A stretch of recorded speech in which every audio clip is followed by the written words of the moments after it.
స్వప్న కోసం ఇంటికి వచ్చిన కనకాన్ని కొంతబడిన ధాన్యలక్ష్మికి ఊహించిన షాక్ ఇచ్చిన రాజ్ అసలు ధాన్యలక్ష్మి కనకాన్ని ఎందుకు కొట్టబోయింది, అసలు ఏం జరిగింది అనేది మనం వీడియో తెలుసుకుందాం. స్వప్నకి 5 నెలలు కావడంతో శ్రీమంతం గురించి మాట్లాడడానికి కనకం ఇంటికి వస్తుంది. కనకం ఇంటికి రాగానే ముందుగా ఇంద్రాదేవి చూస్తుంది.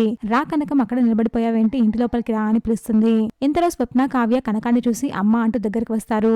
వాళ్ళని చూసిన కనకం ఆనందంతో మురిసిపోతుంది. అసలు నేను రావద్దనుకున్నాను, నా మొక్కం మీకు చూపించొద్దు అనుకున్నాను, కానీ కూతుర్ల మీద ప్రేమతో రావాల్సి వచ్చింది అనగానే అప్పుడే ఇంద్రాదేవి, చూడు కనకం, నువ్వు ఇంటికి వియ్యంపురాలివి, నీ కూతురుని చూడడానికి నువ్వు ఎప్పుడైనా రావచ్చు, ఎప్పుడైనా వెళ్ళొచ్చు, అది నీ ఇష్టం అని చెప్తుంది. అదేం లేదమ్మా, స్వప్నకి 5 నెలల కదా, శ్రీమంతం చేయాలి, దాని గురించి మాట్లాడడానికి వచ్చాను, ఏదో మాకున్న దాంట్లో శ్రీమంతం చేయాలి అనుకుంటున్నాము అంటుంది. ఇంతలో రుద్రాణి ఇదంతా విని అనామిక దగ్గరికి వెళ్తుంది. చూడు అనామిక, నీకు మోసం చేసిన వాళ్ళు ఇంట్లో హ్యాపీగా ఎలా తిరుగుతున్నారు, ఇంత జరిగినా కూడా కొంచెం కూడా సిగ్గు లేకుండా కనకం మళ్ళీ ఇంటికి ఎలా వచ్చిందో చూడని రెచ్చగొడుతుంది.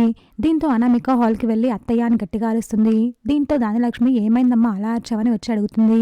మనకి అన్యాయం చేయాలి అనుకున్న వాళ్ళు మన ముందే ఎంత సంతోషంగా ఉన్నారో చూడండి అత్తయ్య అనగానే ధాన్యలక్ష్మి కనకాన్ని చూస్తుంది. ఇంకా వెంటనే కనకం దగ్గరికి వెళ్లి, ఏ మొహం పెట్టుకుని మళ్ళీ ఇంటికి వచ్చావు, అసలు నీకు ఇంట్లో అడుగు పెట్టే అర్హతనే లేదు, బయటికి వెళ్ళు అని ధాన్యలక్ష్మి అంటుంది. ఇంకా కావ్య, అత్తయ్య ఇందాకనే చూస్తున్నా, ఏదో కోపంలా అంటున్నారు అని ఊరుకుంటున్నా, మాటలు మర్యాదగా రానివ్వండి అంటుంది. ఇంతలో అనామిక, అసలు మీ ఇద్దరిని కూడా ఇంట్లో ఉండనివ్వద్దు, ఏదో వీళ్ళందరూ మంచితనం వల్ల మీ ఇద్దరు ఇంట్లో ఉంటున్నారు, నన్ను కళ్యాణ్ని విడదీయాలని నువ్వు ఎప్పుడు అనుకుంటూనే ఉన్నావు, అసలు నీకు ఇంట్లో ఉండే అర్హతనే లేదు అని అనామిక అంటుంది. అప్పుడే కనకం, నా కూతుర్లని ఇంకో మాట అంటే మాత్రం మర్యాదగా ఉండదు, ఊరుకోను అని సీరియస్ గా వార్నింగ్ ఇస్తుంది.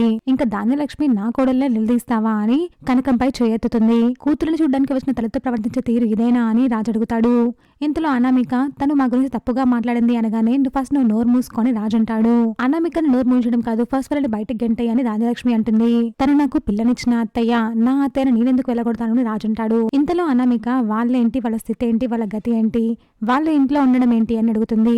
నీ స్థితి గురించి చెప్తే ఏమైపోతావో, అసలు తల ఎక్కడ పెట్టుకుంటావో అని రాజు అంటాడు. తనేంటి, తన కోటీశ్వరాల కూతురు అని ధాన్యలక్ష్మి అంటుంది. కోటీశ్వరాల కూతురు కాదు పిన్ని, కోట్ల అప్పున్న వాళ్ళు, కవితల పేరుతో కళ్యాణి ప్రేమలో పడేసింది, ఆస్తి కోసం తను మన ఇంటికి వచ్చింది అని రాజ్ షాకింగ్ నిజం బయట పెడతాడు. చూసారు ఫ్రెండ్స్, మరి ఏం జరగబోతుందో. ఇలాంటి జెన్యూన్ అండ్ రెగ్యులర్ అప్డేట్స్ కోసం మా ఛానల్ని సబ్స్క్రైబ్ చేసుకోండి.